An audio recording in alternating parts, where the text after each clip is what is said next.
Everyone.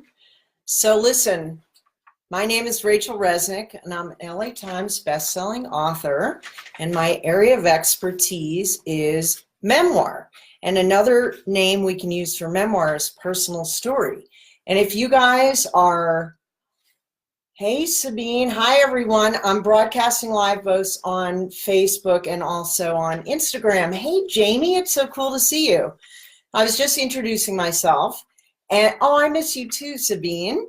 And letting everyone know, my name is Rachel Resnick, and I'm an LA Times bestselling author, and my area of expertise is memoir. Hey, Catherine.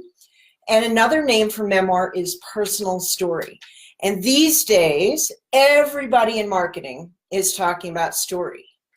And everyone is handing out all these cool little worksheets and exercises for us to uncover and unearth our unique voice, our unforgettable personal story. What's missing, though, that I'm noticing, is that no one really understands how personal story works. And they certainly don't know it from the inside out like I do, having written a memoir. And they don't know it from the inside out as far as teaching, which I've been doing since '95. And so I am really excited about showing up in a much more consistent and regular way to help out here because, oh, thank you that my hair looks great. You're a sweetheart. It looks better on Instagram. It's so funny learning all these tech sides. So I want to zero in and give you something super helpful today.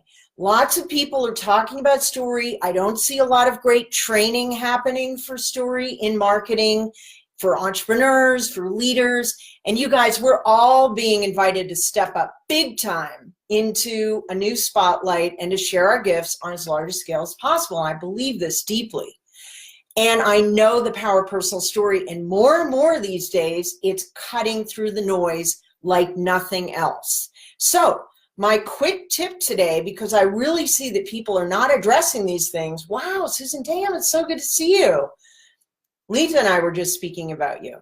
So the point today and the tip that I want to help you with is you don't have to tell a whole story, okay? And that's a whole longer discussion, what makes a story. You can just vividly evoke one moment and it can change your life. Let me give you an example how this works. So 10 years ago, I wrote, hey, Deb, it's so nice to see you after our Periscope time. So you can zero in on a moment and slow down to speed up is something I always talk about. There's a way of doing this, and it's critical. Also, lots of entrepreneurs prefer to just speak, and that there's nothing wrong with that.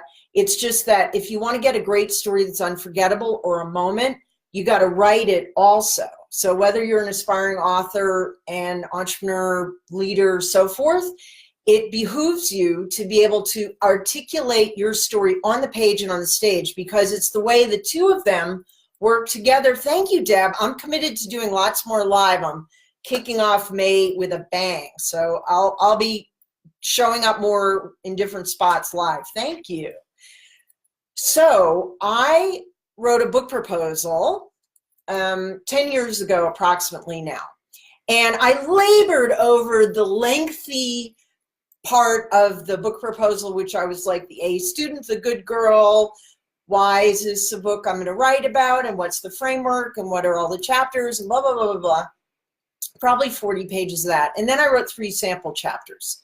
Now, one of the things that you desire to do when you get a book proposal, and I know that lots of people are self-publishing, there are lots of different ways to get your work out there in the world these days. I'm just sharing about this specific mode because this was my experience, and it gives you great chops for the free-for-all world where the gatekeepers are gone, where we can jump on to Instagram or to Facebook and in essence create our own TV channel and reach globally.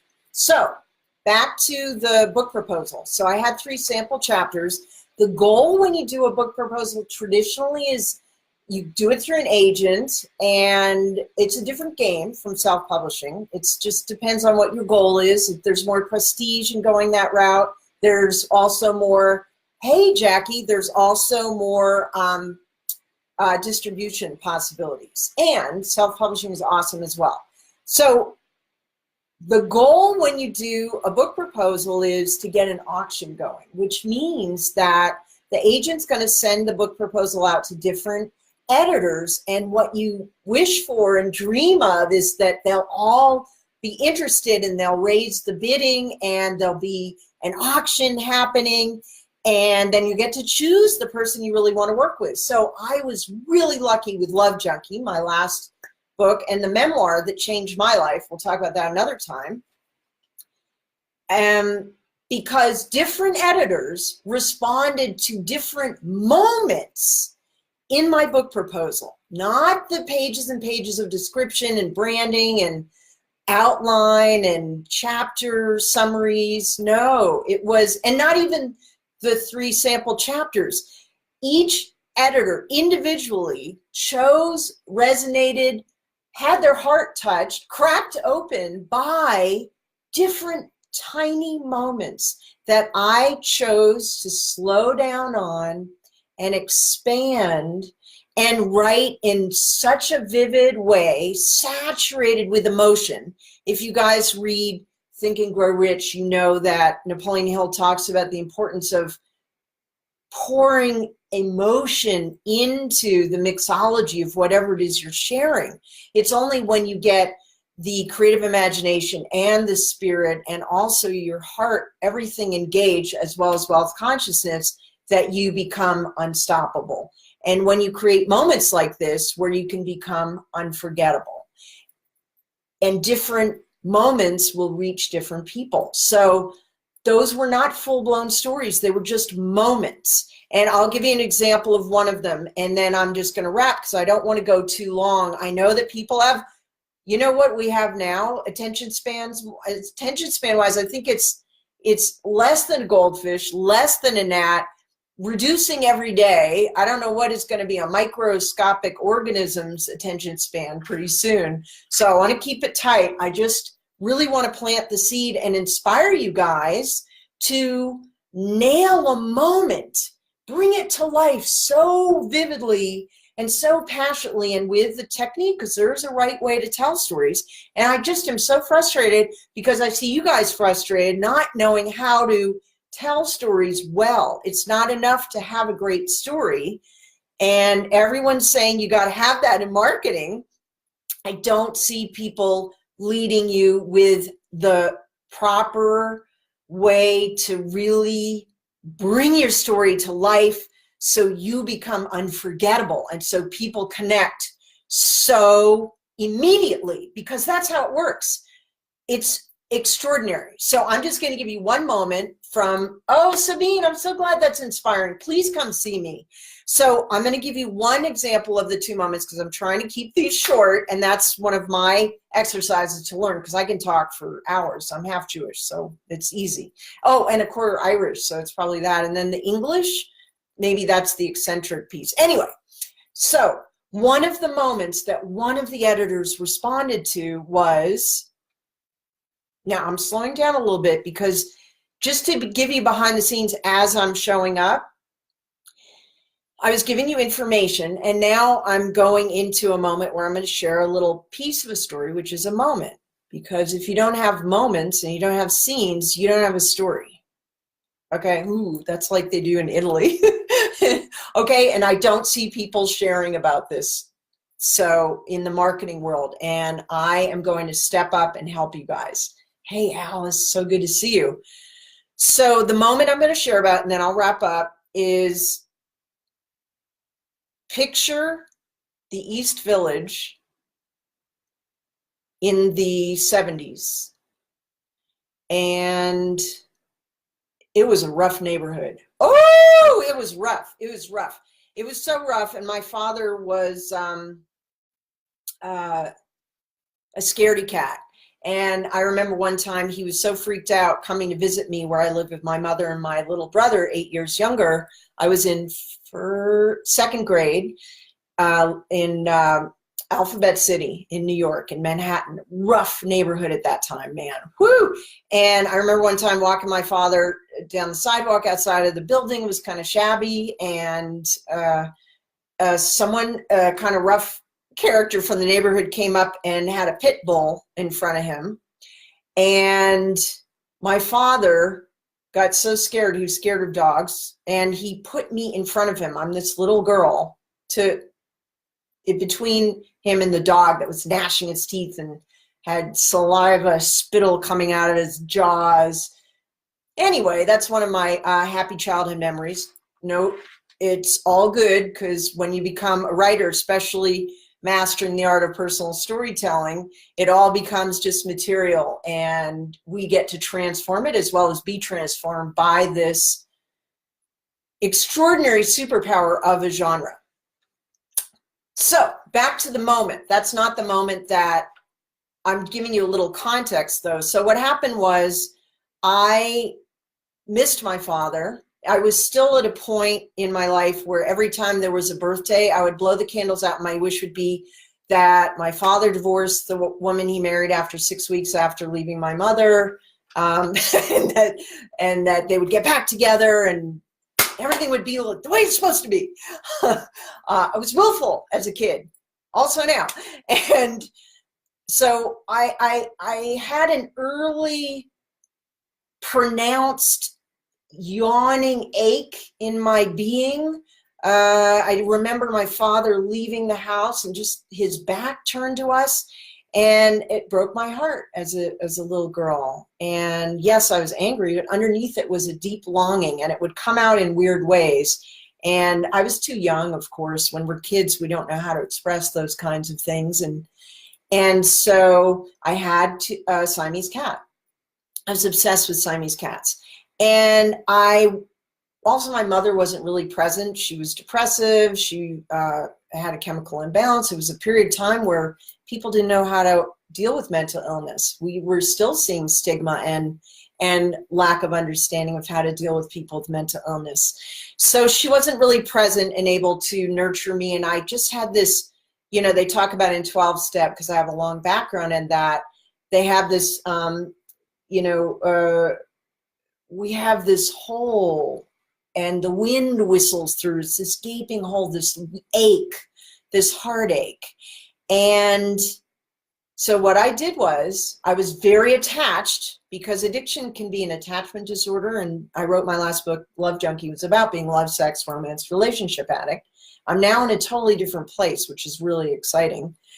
And of course, that's always there. That's my Achilles heel. Anyway, so I'm this little girl, second grade. I'm in this kind of shabby neighborhood, this apartment with my mentally ill mother. She was entertaining, though, for sometimes. And my young brother, eight years younger, he was a little boy at that time. And I had a Siamese cat. My father was whatever, my father, and not really present. And my mother wasn't really present. And I ached. I yearned for unconditional love and yearning for that connection. And so I projected it onto the cat. And so here's the moment. So what happened was I tied a piece of yarn around the neck of the cat, because the cat kept leaving the bed, and I wanted the cat to stay with me. Hey, Justin, at night, because I was lonely. And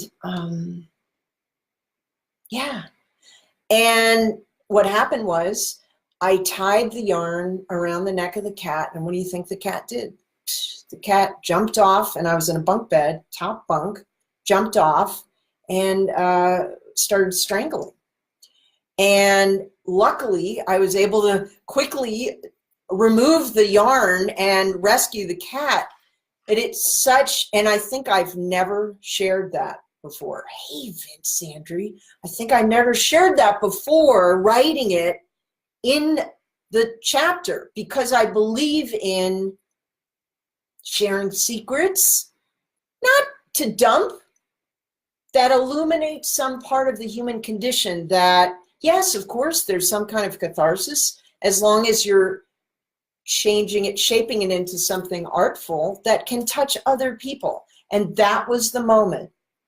That moment was one of the moments. No, excuse me. That was the moment that tipped one of the editors who read the entire book proposal, probably 60 pages or something. That one moment, probably a paragraph, I gave you, you know, some of the background context, so forth, and that made her fall in love. And that inspired her to make an offer. And ultimately, here's the goal, you know, and this can be translated, this superpower can be of mastering the art of personal storytelling and mastering a moment. This is just a moment, okay? Vividly told well, and, you know, transmuted into art. There's a right way to do it, right way. There is, it's a skill, it's a technique, there are tools. And I don't see people in marketing talking about this. And I'm able to help you guys master this super quick because I've put in my 10,000 plus hours. So anyway, just to wrap this up. So what happened was I got a book deal, which means that particular book deal enabled me to take a year. I earned enough for a year to write the book. Oh my goodness. And in writing that, and that was from that moment, that's what tipped the editor. Okay. Now there was an entirely different moment that tipped the other editor into falling in love, because here's what's up. It's not enough to have a great story or have a good story or to tell it okay. You got to tell it great. You got to be able to master the art. You got to be able to tell moments, because moments might be the things that pierce people's hearts, that touch them and make you unforgettable. And this is what is key for all of us to do, whether we are sharing our, I was going to say souls, are sharing our stories, sharing our art, sharing our services. I'm a service-based entrepreneur as well as an author. And this, there is no quicker, more authentic way. Now listen, I'm not for everyone, that's for sure. And that's one of the risks of showing up like this. And the people who are waiting to hear from me, we all have this capacity to get out there. So I invite you guys to today think of a moment where something momentous happened and tell it vividly. Tell it vividly. Wow, that's so cool to see you. Tell it vividly on the page and on the stage. This is a stage. I'm on IG Live, I'm on Facebook Live, and also write it, because here's the thing, and this is what I love helping people, my private clients and my groups. I show you guys how to master moments, master the art of personal storytelling on the page and the stage, because they work together. And even if you end up being, you're more of an author, that's great. So you keep it on the page. You still want to be speaking it to see how it can be expanded and developed and come to life. And if you're someone who prefers just speaking, still the writing piece of it is critical to plumb the depths to get to the truth of something, because people now, we all have serious BS detectors, and you can tell when people are for real or not. And so that's my little tip for the day, and I'm going to be showing up a lot more, because I'm noticing a lot of people are, everybody actually is talking about put story into, tell stories in videos and put stories into your content, and you know, you name it. And I don't see anyone breaking it down and showing you how to do it in a way where you can immediately touch someone's heart and be unforgettable, be memorable. And so your personal story is your superpower. Let's all be rich writers. Rich, not in a trashy way. And also, what is wrong? You know, let's embrace wealth and wealth consciousness and be rich in the sense that we're full of power. The creative entrepreneurs are going to be taking over the world, not the insects. So let's do it. You're amazing. And thank you guys for watching. I didn't mean for this to go long. I just got inspired and fired up just by the people who showed up. And I hope it was useful. Let me know. Please share in the comments whether it was helpful or not, and anything else you'd like me to share about. And I'll see you guys again very soon. Have an awesome day. Bye, everyone.